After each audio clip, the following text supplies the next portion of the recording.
The chemical revolution in agriculture has produced enormous benefits for humanity.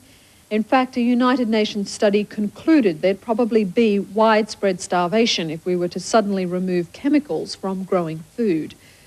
However, it's fair to say there's always been an underlying fear about a lot of chemicals and their effect on humans. The latest to be questioned is benlate, a fungicide widely used in horticulture throughout Australia. Standing by in Canberra to talk to us about benlate is Dr. Brian Priestley, Scientific Director of the Chemical Safety Unit. First, though, here's a report from the BBC's Public Eye programme on the latest concern about benlate. Just a bit sticky. Yes, a little bit sticky around here. Yeah, they are. Okay. Once I'd given birth to Andrew and they took Andrew away, obviously to examine him, and then came back and said that we've got some bad news for you. Andrew has been born without eyes. It was a shock. I sort of thought it was all a bad dream and I would wake up and everything would be all right. They told us it was just a 1 in a million chance. Okay, I'll use my... Twice a year, Maggie Bourne travelled from Essex to London to visit Moorfields Eye Hospital.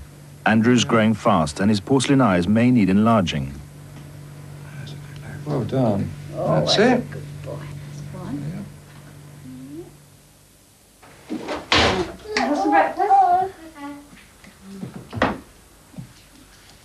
Anophthalmia and its related condition, microphthalmia, or tiny eye syndrome, is so rare that doctors could only suggest it was an act of some malign god. Nice to have a game. Yeah. I think the thing was that, the nurses bring little Andrew back after he was born, and of course Maggie was still sort of recovering from giving birth, so, she just sort of handed him this little bundle without any eyes, and it was, well, unbelievable feeling, all I could do was just sort of walk up and down the ward, just wondering what on earth his future would be like, and how we would cope with sort of bringing him up in a world that's obviously full of vision and sight. In fact, the Bournes have come to terms with the difficulties of bringing up a blind child remarkably well. What they can't come to terms with, though, is the lack of answers for their son's condition. When Andrew was first conceived, we actually had where we used to grow vegetables, etc., in our back garden, and we grew strawberries, all sorts of things. And we actually used, or Maggie actually used, a pesticide to protect the crop right about the time when Andrew's eyes were forming. So obviously that now makes us look into that sort of side of things to see if that was a cause. And what was the name of that? That was called benlate. I think you all know now that we've got a name for our group. Is the micro... This is one of the first meetings of parents of anophthalmic and microphthalmic children. Until recently, many of them believed that their plight was unique. While parents use a rare opportunity to find out about others' experience of the condition, the children have a chance to play with others like themselves. In fact, Public Eye has discovered 5 clusters of 3 or more anophthalmic and microphthalmic children. In 7 of the cases from these clusters and elsewhere, we've established that the parents either used benomyl or a closely related chemical, carbendazim, or lived in areas that had been sprayed with these chemicals. Many other families we spoke to also believed chemical agents could be to blame. Over 20 of them were aware of pesticide spraying in their areas, but did not know what the chemicals were. During the time when they must have been conceived, they came over by plane. They sprayed from the air at that time. This benomyl, I've used it in the greenhouse, and I'll be using it about the time of the year when Sheila was pregnant with Laura, that I grow chrysanthemums. Benlate has been on the market for over 20 years. Like other chemicals, it was first subjected to laboratory experiments on animals before being licensed. But at Liverpool University's Department of Fetal Pathology, Dr. Vivian Howard is worried that human fetuses may be more susceptible to far lower doses of toxins than animal experiments would suggest. If you cause damage to a developing creature, you will cause deformity, and that will be permanent. So the penalties for damaging a developing infant are much more severe than for damaging an adult. So in some cases, perhaps in theoretical terms anyway, the safety level doses might not be adequate. Well, certainly a safety dose which is designed for an adult cannot be extrapolated straight to a fetus, no. During pregnancy, the eye is formed in the first 4 to 10 weeks. There is now considerable anxiety that if women are exposed to benomyl at this crucial period, it may harm development of the child's eyes forever. While around half the cases of anophthalmia are thought to be caused by genetic factors, the rest are a mystery. For 20 years, however, experiments on rats have shown that it can be caused by benomyl in very high doses. Californian scientists who fed pregnant rats with a chemical discovered nearly half the fetuses had severe eye defects, including anophthalmia. When they combined a protein deficiency with the benomyl, that figure rose to over 60%. We last fitted new eyes about 2 years ago, That's but right. they were a little bit large, so we reduced them a year ago. Is that right? That's right. Can I just have a little Yes, look they at them? are. They look fine. What does he do with them? Does he take them out every night himself? Yes, he does when he comes in from school. Richard Collin has to teach his young patients how to cope with their prosthetic eyes. As a leading authority on anophthalmia, he is concerned by the rat studies.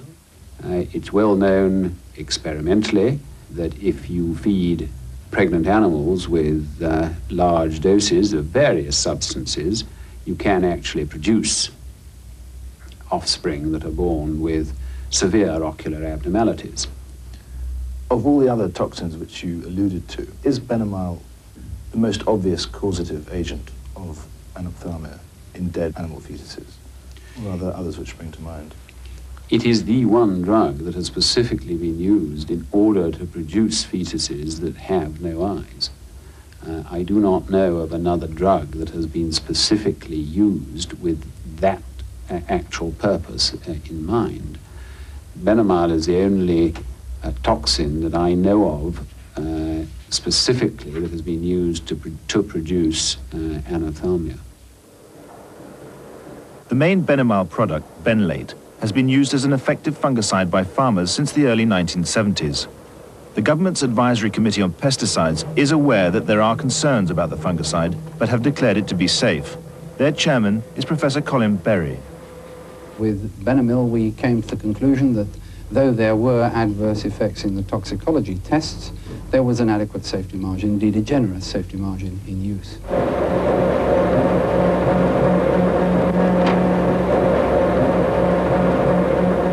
Fetuses are susceptible to lower doses of some compounds. They're also much more resistant to some compounds than adults. They're simply different because their enzymes and the way in which they handle compounds are different. Now, there is no data to suggest that the handling of this particular class of compounds is different in the fetus. And there is, as I say, an enormous safety margin. Has any work been done, to your knowledge, on examining whether or not the human fetus is indeed less or more susceptible to this compound? Oh, a great deal has been done on the susceptibility of the human fetus in general to drugs. On this compound, I don't know, because I don't know of any deliberate exposure of the human fetus to this compound. So you were using that in the first month, 6 weeks of your pregnancy? Yes, I did. Well, I mean, there was no warning on the box to say use a mask or anything like that. And I did the spraying because I was at home. If I was thinking of getting pregnant again, I wouldn't touch it, just in case it may have caused Andrew's anophthalmia. America's Sunshine State, Florida, where benomyl has been at the heart of a major agricultural controversy. One formulation of the chemical, now withdrawn, has already been blamed for millions of dollars of crop damage. Many farmers are now beginning to think benomyl could also be responsible for a range of health problems. No one knows how many micro or anophthalmia cases there are in Florida, as there is no central birth defects register. But there are concerns that migrant farm workers could be more affected than some. Dr. Avery Weiss, formerly pediatric ophthalmologist at the University of Florida and a specialist in microphthalmia, was well placed to detect any trends. When I was in Florida, it was my overall impression that there was a higher incidence of malformations and that we were seeing a disproportionate amount in the state compared to other regions of the United States. The types of people that we were seeing with malformations were usually those in the lower socioeconomic groups. As you know, many people many people come to Florida because of the cheaper cost of living. It's an easier life, and it does attract migrant workers and a lot of people who don't have jobs in other parts of the country. And it seemed that there were a disproportionately higher number of that population that had malformations. Florida has not yet examined the question of birth defects, but when the state looked at Benomyle's possible effects on general health, it found that 70 out of 75 farmers complained of problems. Following this, the National Institute for Occupational Safety and Health is about to launch an investigation.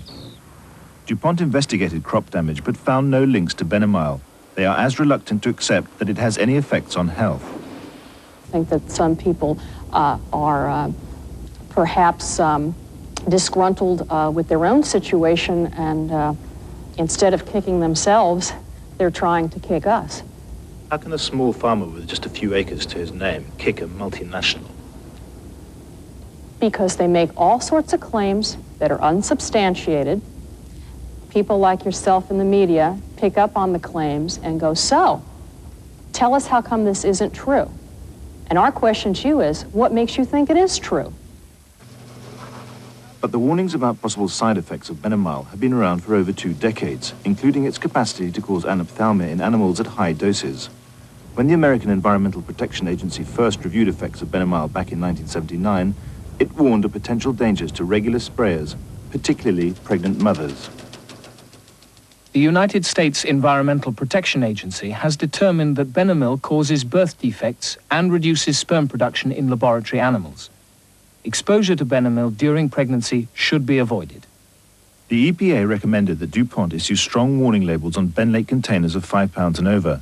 DuPont later successfully rebutted these suggestions, and they were never enforced. Across the Atlantic, fears that some external agent is responsible for eyelessness in children is growing with the discovery that it is not just Benomyle that can cause anophthalmia in laboratory animals. The main breakdown product of Benomyle is carbendazim, a fungicide in its own right, which is marketed by a number of different companies.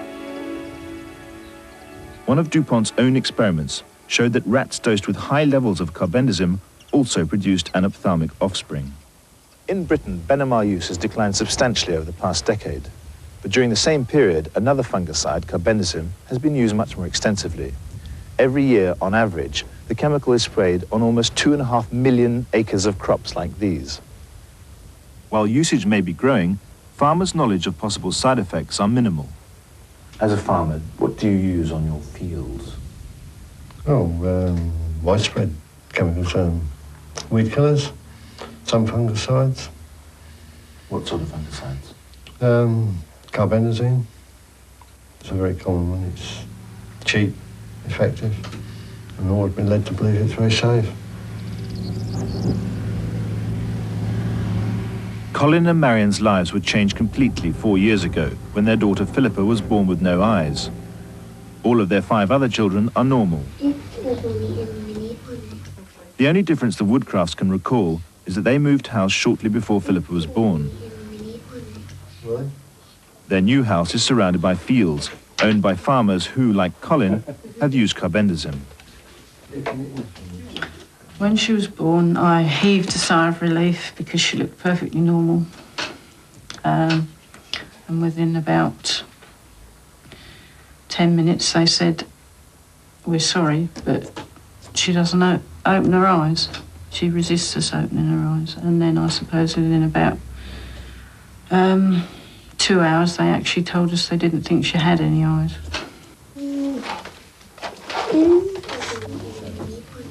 Really? My world turned upside down. She doesn't look very damp. Just didn't know how I was going to cope with her. Which is your bag? Hello.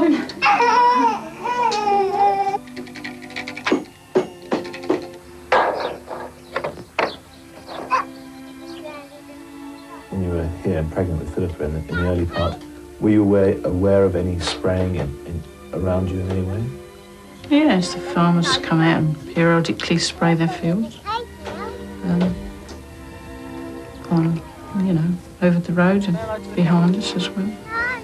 During the first 4 weeks of your pregnancy with Philippa, it would have been April, would it not? Yes. Is that a particularly active time for farmers? Yes, I would say that's a fairly busy month for spraying. In Britain, the Ministry of Agriculture published a special review of Benomyl last year after residues were found in baby food. They gave it a clean bill of health. But in other parts of the world, countries have taken a different approach. In Australia, the chemical was reclassified to a more toxic level after they received reports that Benomyl caused birth defects in laboratory animals. There was evidence 10, 15 years ago about some adverse effects relating to Benomyl. This evidence has been used as a sufficient indicator of hazard to humans for them to, in fact, either withdraw or control the use of the chemical very carefully indeed. For instance, Sweden greatly restricted its use and didn't allow its use in the public sector. So we have got these examples of different conclusions being drawn from the same scientific evidence. If at the end of the day they do establish some link, won't you look rather silly? Well, I think that is entirely a matter of our scientific judgment. We are independent scientific members who are jealous of our professional reputations. I think you would discover that we would not have made this decision lightheartedly, so our expectation is that such a link will not be found. If it is found, then we were clearly wrong.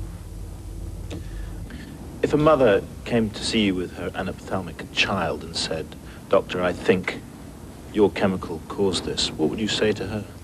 I would tell her quite frankly, "Madam, I know you may believe that, but let me talk to you a bit about the safety of this chemical."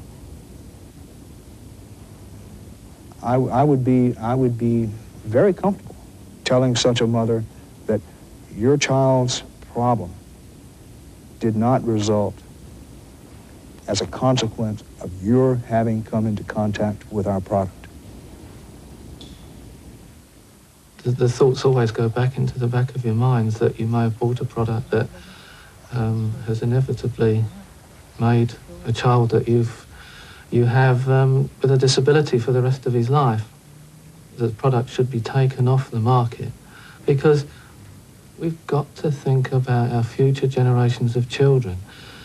And if there is any link at all between this and anophthalmia, then it's got to go. That report on benlate from the BBC. Joining me now from Canberra is Dr. Brian Priestley, Scientific Director of the Chemical Safety Unit. Dr. Priestley, thanks for your time this afternoon. How safe is benlate? Benlate is a fungicide which is fairly widely used in agriculture and horticulture. It's gone through the sort of safety evaluation we put all agvet chemicals through, and if used in accordance with the label directions, it's quite a safe chemical. Well, what credence do you place on these reports from overseas which claim birth defects as a result of the chemical benlate? Well, we haven't been able to evaluate those reports directly ourselves, of course, but we're aware that they've been investigated by the British Health and Agriculture Authorities, and they have available to them the same sort of information about the safety profile of benlate, and I believe they've reached the same conclusion that we have, is that it's unlikely that one can attribute cause to exposure to benlate. You actually updated the toxicology data on benlate early in the 1980s, didn't you? Why was that? Yes, that's correct. It's really part of the ongoing process of evaluation of all agricultural and veterinary chemicals. You need to be aware that benlate was introduced in, I think it was early 1970, and since then there have been advances in the way in which we gather information about chemicals, and so it's a normal process to update the information base from time to time. And at the time that that was done, in 1983-84, we decided to make some changes to the regulations for benlate.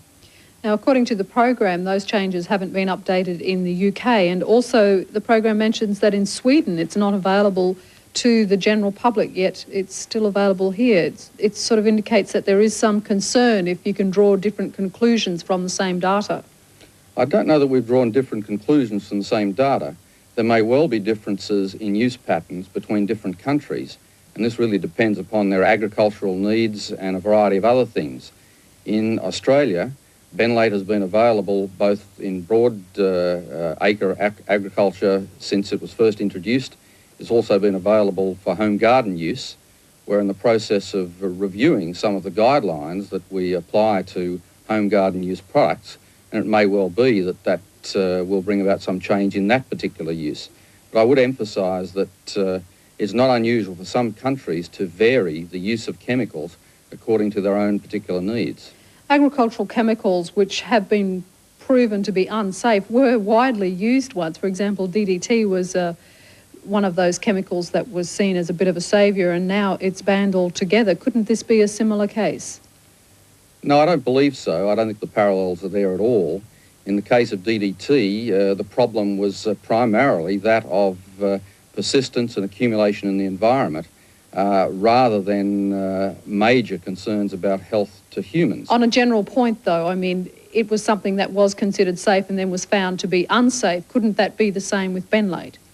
Well, one always has to keep that sort of thing in mind. The point about any regulatory process for chemicals, it's based upon the information that's available at the time.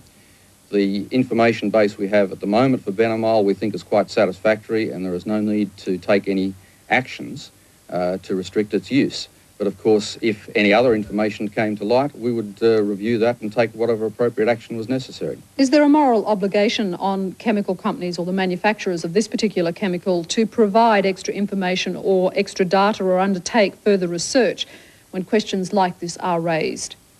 Well, there's both a moral and a legal requirement on chemical manufacturers to keep regulatory authorities supplied with all of the information that's available on a chemical.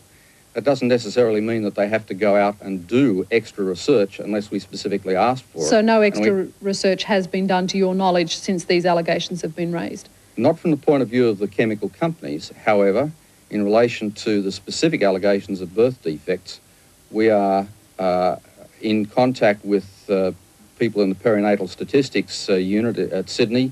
They have access to data on birth defects in Australia, and I understand that they are surveying that data to see if there is anything useful that might come out of it in relation to this incident. Dr. Priestley, thank you very much. Thank you.